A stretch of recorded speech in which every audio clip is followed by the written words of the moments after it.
Friday night, Dad asked me to run to 7-Eleven for some milk. It was only 2 blocks away, and the night air felt good after being cooped up, studying all evening.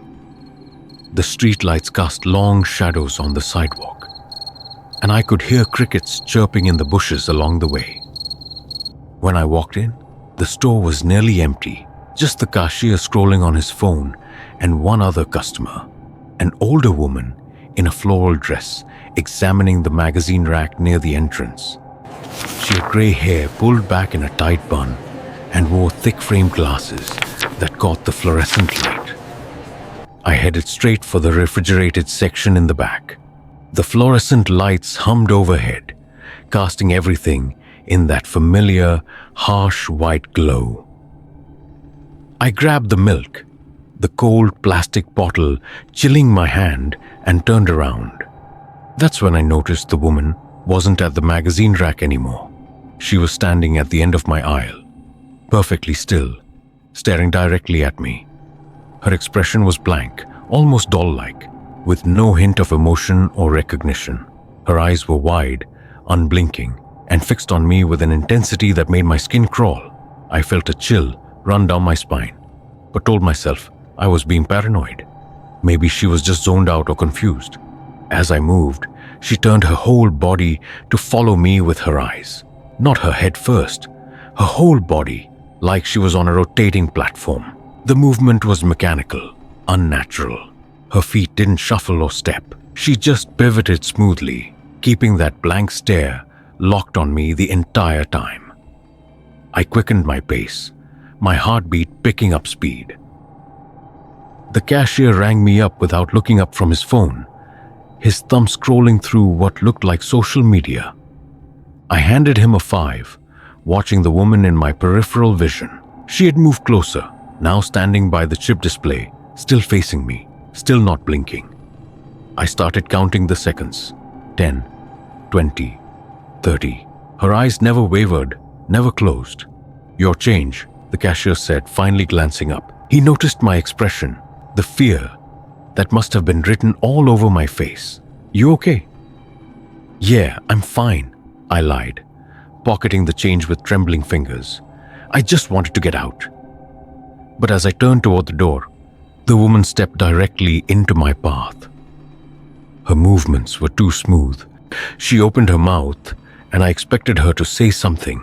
"Excuse me, can you help me find something? Anything normal?" Instead, she just stood there, mouth hanging open unnaturally wide, wider than should be physically possible. The corners of her lips stretched back toward her ears. I could see down her throat. It was dark, too dark, like looking into an endless void. "Excuse me," I said, my voice shaking.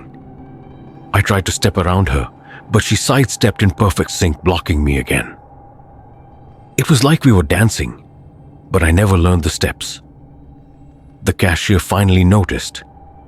"Ma'am, you need to move, please." He came around from behind the counter, his phone forgotten on the counter. She didn't acknowledge him. She didn't even blink.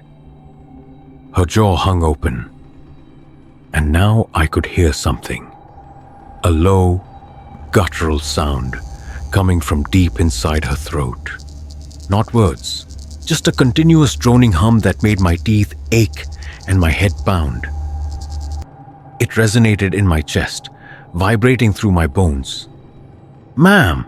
the cashier shouted, now standing right beside us. He reached out like he was going to touch her shoulder, but pulled his hand back at the last second, as if some instinct warned him not to. That seemed to break whatever spell she was under.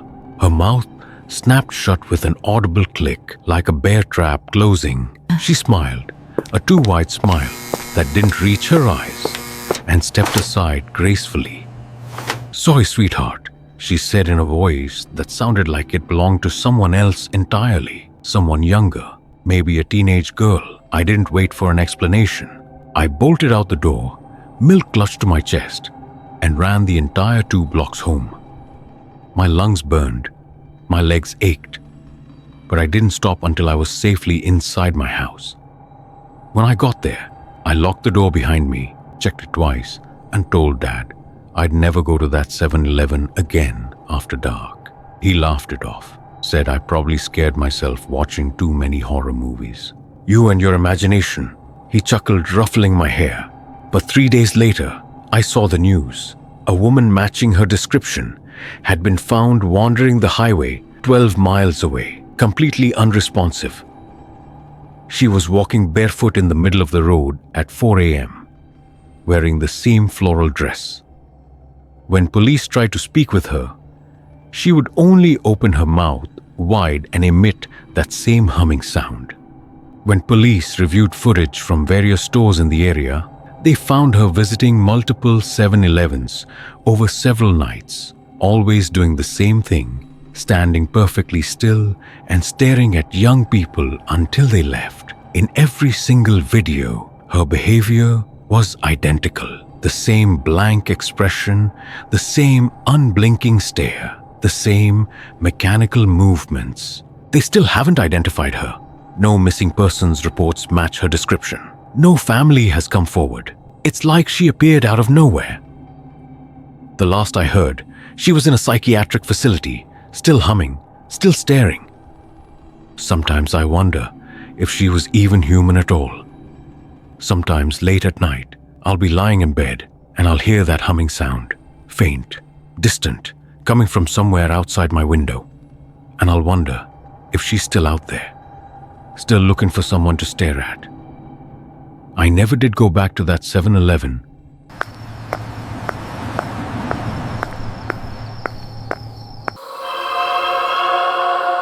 It was supposed to be a quick stop.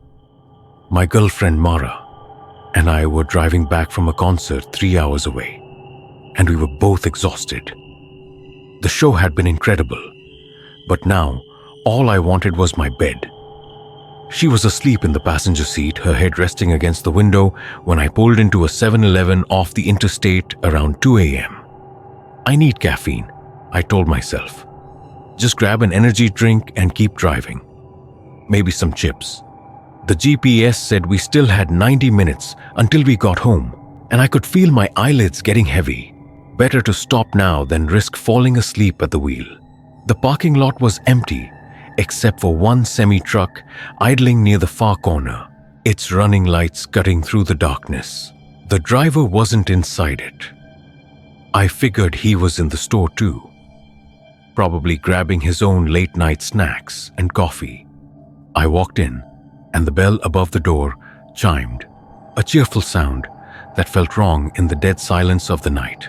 The cashier, a guy maybe in his early 20s with tired eyes and a patchy beard, gave me a brief nod.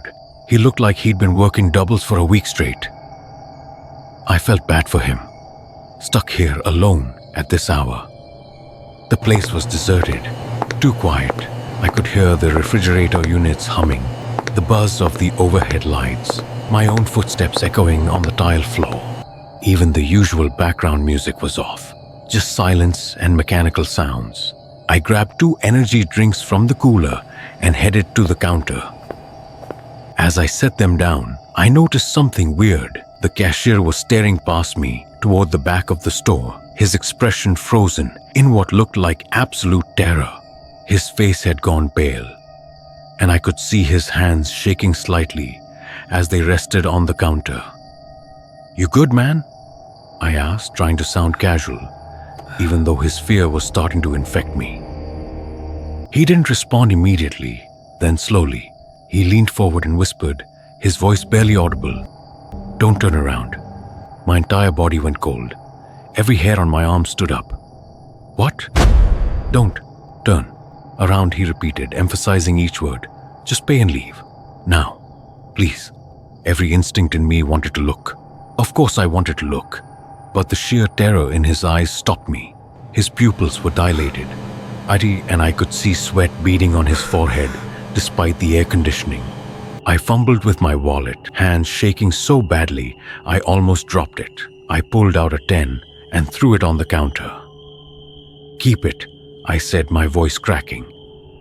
He grabbed the bill and quickly stuffed it in the register, his movements jerky and panicked. "Go," he urged, his eyes still fixed on whatever was behind me. "Go now." I started toward the door, forcing myself not to turn around, keeping my eyes locked on the exit. But just as I reached for the handle, I heard it. Footsteps. Slow, deliberate footsteps coming from the back of the store. Heavy boots on tile, each step louder than the last, echoing in the empty space. I froze. Every rational part of my brain screamed at me to leave, to push through that door and run to my car. But my body wouldn't move. My muscles had locked up. My hand was on the door handle, but I couldn't push it open. The footsteps stopped directly behind me. I could feel someone standing there, inches away. I could hear breathing, slow and raspy, like air being dragged through a broken filter or a damaged lung. Each exhale was wet, gurgling. Then I felt it. A hand, ice cold even through my jacket, pressed flat against the back of my neck. The fingers were long, too long, and I could feel something wrong with them. Too many joints maybe, or bones that bent in ways they shouldn't. "Go!" the cashier shouted, his voice breaking the paralysis. "Go!" The spell broke. I shoved the door open and ran. I didn't look back. I sprinted to my car, fumbled with the keys, dropped them, grabbed them again, and threw myself into the driver's seat. My hands were shaking so badly, I could barely get the key in the ignition. Mara woke up startled, confused by my panic. "What the hell?" she asked groggily, rubbing her eyes. "Drive," I said, starting the engine. "What?" "Just trust me. Drive." Now, I peeled out of the parking lot, tires screeching on the asphalt. In the rearview mirror, I saw the 7-Eleven entrance. The cashier was standing outside now, watching us leave. His arms were crossed, and even from this distance, I could see the relief on his face. And behind him, barely visible in the fluorescent light spilling out from the store, was a figure, tall, impossibly tall, at least 7 feet, maybe more, wearing what looked like a long coat and a wide-brimmed hat. It didn't move. It just stood there in the doorway, watching us drive away. Mara saw my face and didn't ask any more questions. She could tell something was seriously wrong. We drove for an hour straight before I felt safe enough to stop. My heart was still racing, and I kept checking the rearview mirror, expecting to see that figure standing in the road behind us. When we finally did stop at a rest area, I called the police and told them what happened. They said they'd sent someone to check on the store. The dispatcher sounded skeptical, like she thought I was drunk or pranking them, but she took my report anyway. 2 hours later, just as we were pulling into our apartment complex, they called me back. "Sir," the officer said, "there's no one at that location." "What?" "The 7-Eleven you described, it's been closed for 6 months, boarded up, condemned actually. There's no cashier, no electricity, no semi-trucks in the lot. The whole place is dark." "Are you sure you have the right address?" I pulled up my GPS history while still on the phone with him. The pin was right there, exactly where I'd been. But when I looked up the address online, the officer was right. The location had been permanently closed after failing health inspections. The building was scheduled for demolition. "That's impossible," I said. "I was just there." I bought energy drinks. I handed him money. "Sir, there's no way you were inside that building. Our officers are there now. The doors are chained shut. They have been for months. I don't know what I walked into that night. I don't know who or what that cashier was, and I don't know what was standing behind me in that store, what pressed its hand against my neck. All I know is I will never stop at an off-route 7-Eleven again." Sometimes Mara asks me what really happened that night. I tell her I don't know, but we both know I'm lying. We both saw that figure in the doorway. We both know something was there. And sometimes, late at night, I wake up in a cold sweat because I can still feel that hand on the back of my neck. Cold, wrong, inhuman. My son Ethan was 6 years old when he went missing. I'd taken him to 7-Eleven to grab some ice cream, just the two of us. He ran ahead to the freezer section while I stopped to grab a bottle of water. I could see him the whole time, or at least I thought I could. I looked away for maybe 10 seconds to check my phone. When I looked up, he was gone. "Ethan?" I called out, walking toward the freezers. No answer. I ran outside, scanning the parking lot, the street, everywhere. Nothing. I called the police. We reviewed the security footage together. The tape showed Ethan walking toward the freezer. Then, for exactly 4 seconds, the camera glitched. When it came back, Ethan was gone. Not walking out the door, not grabbed by anyone, just gone, vanished. 3 months later, I couldn't take it anymore. I started going to that 7-Eleven every single day, sitting in my car, watching. One night, around midnight, I was parked in my usual spot when I saw something strange. A little boy walked out of the store, alone. He was wearing the same shirt Ethan had been wearing the day he disappeared. I jumped out of the car and ran toward him. "Ethan! Ethan!" The boy turned around. It was him. Same face, same eyes, but something was wrong. He looked at me like he didn't recognize me. "Who are you?" he asked. "I'm your dad." "I'm your dad, Ethan. Don't you remember me?" He shook his head slowly. "My name isn't Ethan." The cashier came outside. "So you need to leave the kid alone." "This is my son," I said, my voice breaking. Before I could respond, the boy spoke again. "I have to go now. They're waiting for me." "Who's waiting?" I asked desperately. He pointed toward the back of the store, toward the dark employee entrance that was always locked. Them. And then he walked away, not ran, just walked calmly toward the back of the building and disappeared into the shadows.